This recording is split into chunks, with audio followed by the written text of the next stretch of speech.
மாவட்டம் வீரவநல்லூர் அருகே ஆண்களுக்கு இணையாக ஆம்புலன்ஸ் ஓட்டி அசத்தும் எம்ஏ பட்டதாரி விஸ்வாசம் மேரி தமிழ்நாட்டின் 3வது பெண் ஆம்புலன்ஸ் ஓட்டுநராக தேர்வாகியுள்ளார்.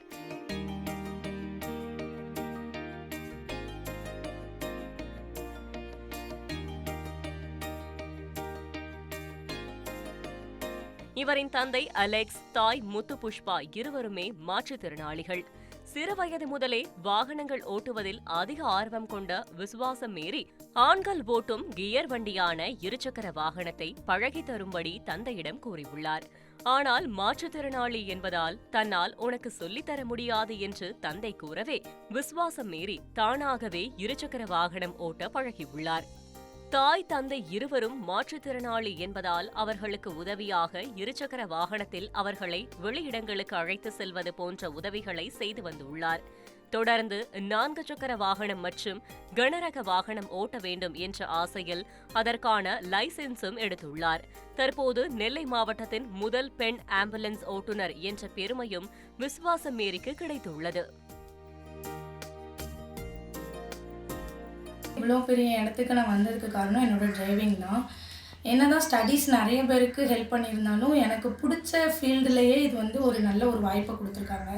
எங்கள் அப்பாவோட சப்போர்ட் ரொம்ப இருந்துச்சு. என்னதான் எங்கள் அப்பா வந்து ஒரு ஹேண்டிகேப்பாகவே இருந்தாலுமே உனக்கு இது முடியாது அப்படின்னு எங்கள் அப்பா இது வரைக்கும் ஒரு வார்த்தை கூட சொன்னதே கிடையாது. 8th ஸ்டாண்டர்ட் படிக்கும்போது கியர் வண்டி ஓட்டினேன்.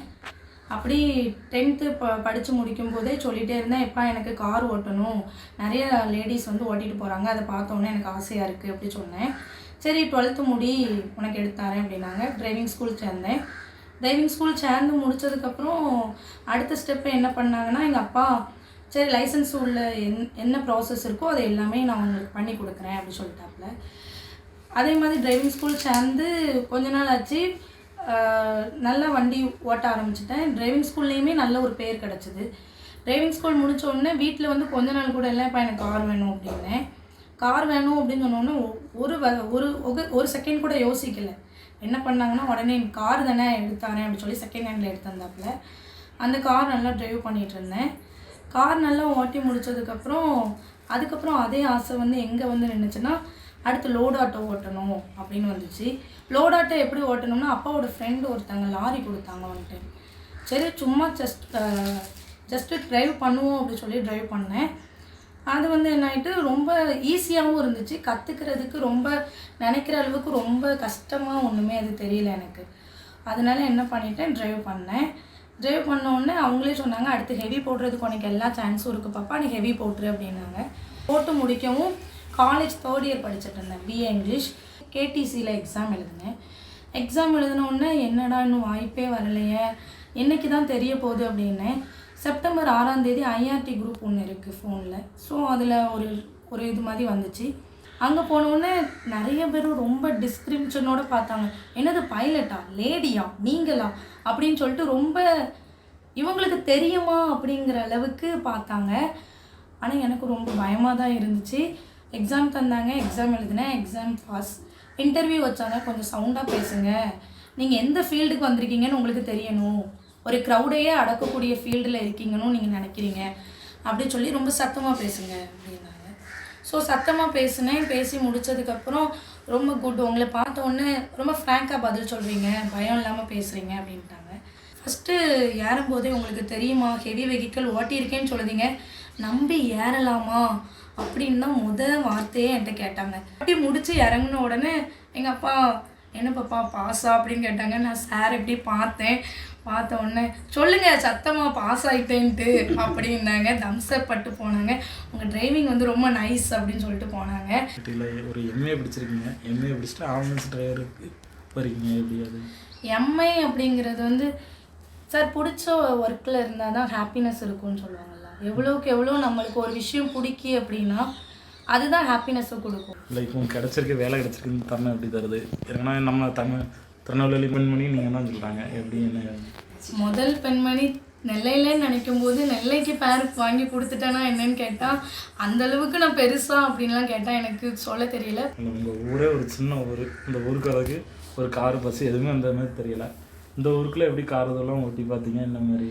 ஃபுல்லாகவே சொல்கிறேன்ல சார், எங்கள் அப்பா எதுனாலுமே எங்கள் அப்பா ஒரு ஹேண்டிகேப், அவங்களுக்கு வந்து டிரைவிங்கில் ஆகணும்னு ஒரு ஆசையா. நேற்று தான் அதையும் சொல்லுதாங்க, எனக்கு வந்து டிரைவிங்க்கு போகணுன்னு ரொம்ப ஆசை பாப்பா, அது எனக்கு கிடைக்காத காரணத்தால் உனக்கு வந்திருக்கு அப்படின்னோடனே நான் வந்து அதை பெருமையாக தான் நினைக்கிறேன். அதாவது வண்டியை சுக்குநூறாக உடைச்சா கூட எங்கள் அப்பா ஏன்னு கேட்க மாட்டாங்க, பழகிட்டியா அப்படின்னு தான் கேட்பாங்க. மகா சின்ன பிள்ளைங்க மோட்டாரில் ரொம்ப ஆசை, ஒவ்வொன்றா எடுத்து கொடுத்தேன்.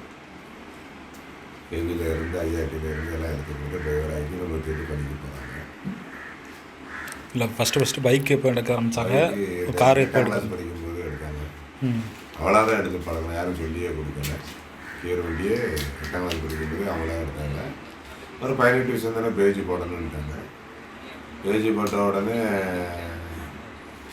கெவி போட்டு கொடுத்த உடனே ஐஆர்டி அவங்க மேடத்தை வச்சு தான் போட்டாங்க. அந்த சேரம் மாதிரி ஒரு பொண்ணுக்கு வந்து டிக்கெட் பஸ்ஸு வெளியே வந்துட்டு போட்டா அதை பார்த்து ஐஆர்டி எடுத்து அதை கொடுத்தேன். நல்லா டிரைவர் ஆகிட்டாங்க. இல்லைண்ணா உங்கள் பொண்ணை வந்து பொதுவாக 12 அடுத்து பிஏ எம்ஏ ஒரு முதுகலை பட்டதாரி வரை படிக்க வச்சுருக்கீங்க. அவ்வளோ படிக்க வச்சு டிரைவர் வேலைக்கு வந்து பார்த்திங்கன்னா டிரைவர் வேலைக்கு ஆசைப்பட்டு அவளுக்கு விருப்பம் அதான் இருந்துச்சு. எனக்கு விருப்பம் டைரக்ட் எஸ்ஐ ஆகணும்னு ஆசை, அவள் வக்கீல் ஆகணும்னு ஆசை. குடும்பத்தில் ஒருத்தர் சப்போர்ட் பண்ணிக்கிறோம். வளர்ச்சி பிடிக்காமல் அமைக்கிட்டாங்க. வழி இல்லாமல் தான் பிகாம் படித்தா. அவளுக்கு மனசு, ஆனால் வக்கீலுக்கு படிக்கணும்னு தான் ஒரு ஆசை. அதில் பிகாம் படித்த உடனே பிஏ இங்கிலீஷ் முடிஞ்ச உடனே எம்ஏ முடித்தா. அது அந்த வயசுக்கு தக்கன என்னென்ன லீவில் நீச்சல் கீச்சல் எல்லாம் சொல்லி கொடுத்தாங்க. எனக்கு நீச்சல் தெரியாமல் கொரோனா வந்தது ஒரு சந்தோஷம். ஒரு 15 நாள் வீட்டில் கிடந்தேன். 10 மணிக்கு மேலே வெளியே யாரும் போகக்கூடாதுன்னு வேண்டாம். அப்போ வந்து அந்த 2 பிள்ளைகளுக்கு நீச்சல் சொல்லி கொடுத்து ட்ரைனிங் லைசன்ஸ் எடுத்தேன். நல்ல வாய்ப்பு கடவுள் தான் வந்தார். தவிர்க்க முடியாத தம்ப்நெயில்ஸ், கலக்கலான கண்டென்ட்ஸ், சினிமாவும் சீரியஸ் பிரச்சனைகளும், பல வருடங்கள் இடைவெளி இந்த படத்துல கலகலப்பும் கைகலப்பும், ஏற்ற தெரிக்குதுனாலே டன்னு தான். பிரேக்கே இல்லாமல் பிரேக்கிங் நியூஸ் சொல்லும் தந்தி டிவி ஆப். இன்ஸ்டா தலைமுறை வரை இறங்கி அடிக்கும் தந்தி டிவியின் டிஜிட்டல் எக்ஸ்க்ளூசிவ். அது தண்ணிக்குள்ள போகும்போது ஹேங் ஆயிடுச்சு. உங்களுக்கு விஜய் சார் எந்த அளவுக்கு ரொம்ப பிடிக்கும்? Of course, Malayalis are huge Vijay sir fans. ரெண்டு பேருமே ரொம்ப பிடிக்கும் எனக்கு. தந்தி டிவி ஆப்பை இலவசமா டவுன்லோட் செய்யுங்க, ஃபாலோ பண்ணுங்க, சப்ஸ்கிரைப் பண்ணுங்க, என்ஜாய் பண்ணுங்க.